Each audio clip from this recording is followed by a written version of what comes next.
Hello साथियों, आप लोग सब कैसे हो। उम्मीद करता हूँ आप सब अच्छे होंगे, मस्त होंगे, स्वस्थ होंगे।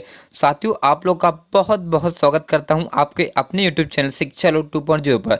साथियों, आज हमारे 10 जनवरी 2024 के हमारे जितने भी नए नए करंट अफेयर्स के प्रश्न बने हैं, जो प्रश्न हमारे एग्जाम के लिए महत्वपूर्ण होने वाले हैं, उन सभी के ऊपर हम विस्तार में बात करेंगे। साथियों, वीडियो को आपको पूरी देखना है। साथियों, वीडियो को बिल्कुल बिल्कुल स्किप नहीं करना है, ठीक है साथियों। और अगर आप लोग हमारे चैनल पर नए आए हो, हमारे वीडियो को आप पहली बार देख रहे हैं, तो हमारे चैनल को सब्सक्राइब कर लें, हमसे जुड़ जाएं, बेल आइकन को ऑल पर दबा लें, ताकि हमारे आने वाले ऐसे हेल्पफुल वीडियो आप तक जरूर पहुंचे, ठीक है साथियों। चलिए बढ़ते हैं साथियों प्रश्नों की ओर। साथियों, आपका पहला प्रश्न होने वाला है। साथियों, ध्यानपूर्वक पढ़ना है आपको। हाल ही में प्रवासी भारतीय दिवस कब मनाया गया है?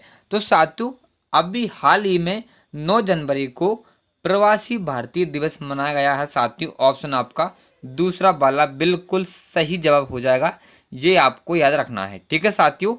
तो प्रवासी भारतीय दिवस की शुरुआत 2002 में तत्कालीन प्रधानमंत्री अटल बिहारी वाजपेयी के घोषणा के साथ हुई थी। भारत का मान बढ़ाने वाले भारत वंशियों को सम्मानित करने के लिए इस दिवस की शुरुआत की गई थी। पहली बार ये दिन 9 जनवरी 2003 को सेलिब्रेट किया गया था, ठीक है साथियों। कब किया गया था पहली बार? तो 9 जनवरी 2003 को पहली बार सेलिब्रेट किया गया था साथियों। जब से हम अब तक जो कि इस दिवस को मनाते आ रहे हैं 9 जनवरी को, ठीक है साथियों। चलिए बढ़ते हैं साथियों दूसरे प्रश्न को। साथियों, अगर आप लोगों को किसी प्रकार का डाउट रहता है हमारे क्वेश्चन से रिलेटेड, तो आप हमारे कमेंट बॉक्स में कमेंट कर सकते हैं साथियों। आपको कमेंट का रिप्लाई हम तुरंत देंगे, ठीक है साथियों। चलिए बढ़ते हैं दूसरे प्रश्न की ओर। ये रहा साथियों आपका दूसरा प्रश्न। हाल ही में किस देश ने ऐतिहासिक चंद्र मिशन में चंद्रमा के लिए पेरेग्रिन 1 लॉन्च किया है?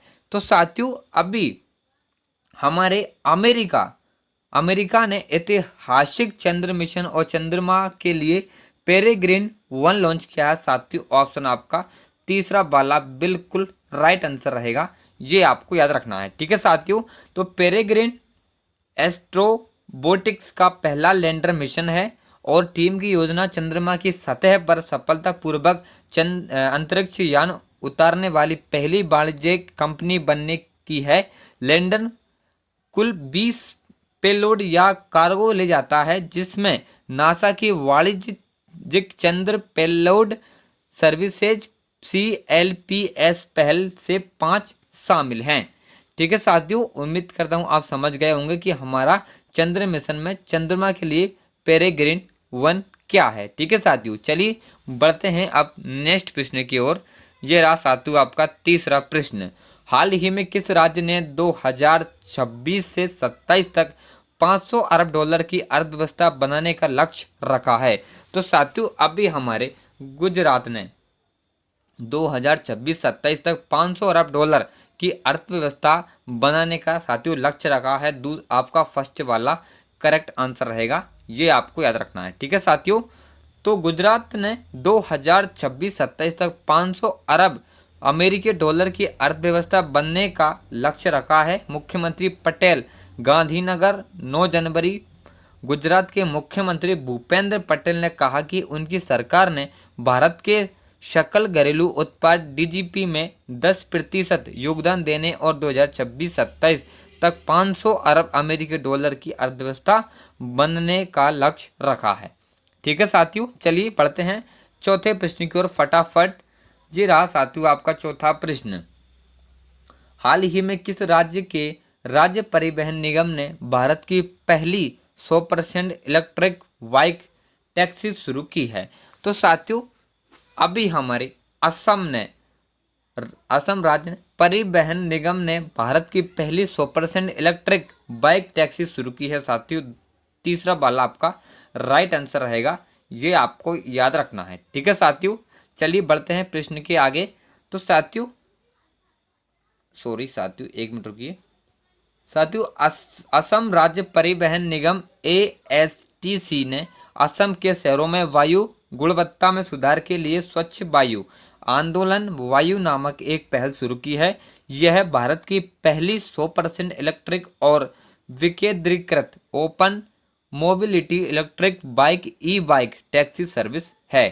ठीक है साथियों, चलिए बढ़ते हैं नेक्स्ट प्रश्न की ओर। ये रहा आपका 5वां प्रश्न। हाल ही में फोनपे ने किसे अंतर्राष्ट्रीय भुगतान प्रभाग के लिए सीईओ नियुक्त किया है? तो साथियों, अभी फोनपे ने हमारे रितेश पाई जी को अंतर्राष्ट्रीय भुगतान प्रभाग के लिए सीईओ नियुक्त किए हैं साथियों। ऑप्शन आपका दूसरा वाला करेक्ट आंसर रहेगा, ये आपको याद रखना है। ठीक है साथियों, तो वॉलमार्ट ने स्वामित्व वाली फिनटेक फर्म फोनपे ने रितेश पै को अपने अंतर्राष्ट्रीय भुगतान व्यवसाय का मुख्य कार्यकारी अधिकारी सीईओ नियुक्त किया है। चलिए साथियों, बढ़ते हैं अब छठे प्रश्न की ओर। ये रहा आपका छठा प्रश्न। हाल ही में किसने यूनाइटेड कप 2024 खिताब जीता है? तो साथियों, यूनाइटेड कप 2024 खिताब हमारे अभी साथियों किसने जीता है? साथियों बताइए ना, आपको साथियों कमेंट बताना है। ठीक है साथियों, नहीं साथियों, नहीं आपका रिप्लाई आया है कुछ बच्चों का कि आप ही बता दिए। साथियों, इसका जो करेक्ट आंसर रहेगा फर्स्ट वाला जर्मनी। ऑप्शन आपका फर्स्ट वाला करेक्ट आंसर रहेगा, ये आपको याद रखना है। ठीक है, तो मौजूदा ओलंपिक चैंपियनशिप अलेंडेजेडर जोरेड के शानदार खेल के दम पर जर्मनी ने रविवार को फाइनल में पेलोड को 2-1 से हराकर यूनाइटेड कप पर कब्जा किया है। ठीक है साथियों, चलिए बढ़ते हैं अब नेक्स्ट प्रश्न की ओर। ये रहा आपका 7वां प्रश्न। हाल ही में उत्तर प्रदेश सरकार कहाँ 25,000 घरों की सौर छतें स्थापित करेगी? तो साथियों, हमारी उत्तर प्रदेश सरकार अभी वाराणसी में 25,000 घरों की सौर छतें स्थापित करेगी साथियों। तीसरा वाला आपका राइट आंसर रहेगा, ये आपको याद रखना है। ठीक है साथियों, चलिए बढ़ते हैं अब आगे। साथियों, आपका 8वां प्रश्न होने वाला है हमारा। हाल ही में किस देश ने कुत्ते की मांस की खपत और बिक्री पर प्रतिबंध लगाने वाला विधेयक पारित किया है? तो साथियों, किसने किया है? तो अभी हमारे दक्षिण कोरिया ने विधेयक पारित किया है साथियों। दूसरा वाला आपका राइट आंसर रहेगा, ये आपको याद रखना है। ठीक है साथियों, चलिए बढ़ते हैं प्रश्न के आगे। तो साथियों, दक्षिण कोरिया की संसद ने एक ऐतिहासिक कानून पास करते हुए सदियों से चली आ रही कुत्तों का मांस खाने की परंपरा को अवैध घोषित कर दिया है। ठीक है साथियों, चलिए बढ़ते हैं अब आगे। ये रहा साथियों आपका 9वां प्रश्न। हाल ही में प्रधानमंत्री मोदी ने कहाँ भारत के सबसे वैश्विक व्यापार शो का उद्घाटन करेगी? तो साथियों,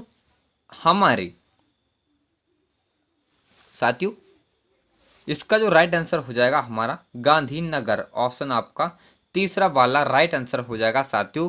प्रधानमंत्री मोदी ने गांधीनगर भारत के सबसे वैश्विक व्यापार शो का उद्घाटन किया साथियों। ऑप्शन आपका तीसरा वाला राइट आंसर रहेगा, ये आपको याद रखना है। ठीक है साथियों, तो प्रधानमंत्री नरेंद्र मोदी ने 10वें वाइब्रेंट गुजरात वैश्विक शिखर सम्मेलन की पूर्व संध्या पर मंगलवार को वाइब्रेंट गुजरात वैश्विक व्यापार प्रदर्शन 2024 का उद्घाटन किया है। यह वैश्विक प्रदर्शनी गुजरात की राजधानी गांधीनगर में हेलीपैड ग्राउंड प्रदर्शनी केंद्र के कई हॉल में लगाई गई हैं।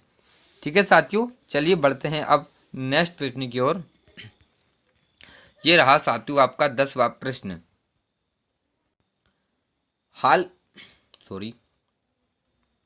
हाल ही में किस देश ने दिग्गज फुटबॉलर फ्रांज बेकनबावर का निधन हुआ है? तो साथियों, अभी हमारे जर्मनी के दिग्गज फुटबॉलर फ्रोज बेकनबाउर का निधन हुआ है साथियों। ऑप्शन आपका दूसरा वाला राइट आंसर रहेगा, ये आपको अपने माइंड में सेट करना है। ठीक है साथियों, तो जर्मनी के दिग्गज फुटबॉलर और कोच रहे फ्रांज बेकनबाउर का निधन हो गया है। उन्होंने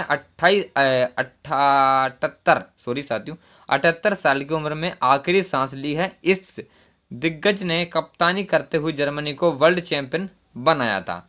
ठीक है साथियों, तो साथियों आज की वीडियो हमारे यहीं पर समाप्त होती है। साथियों, आपको हमारी वीडियो अगर अच्छी लगी हो तो वीडियो को लाइक कर देना, चैनल पर नए हो सब्सक्राइब कर लेना और कमेंट बॉक्स में कमेंट कर देना। ठीक है साथियों, चलिए कल मिलते हैं करंट अफेयर वीडियो से, तब तक की टेक केयर, बाय बाय, जय हिंद जय भारत।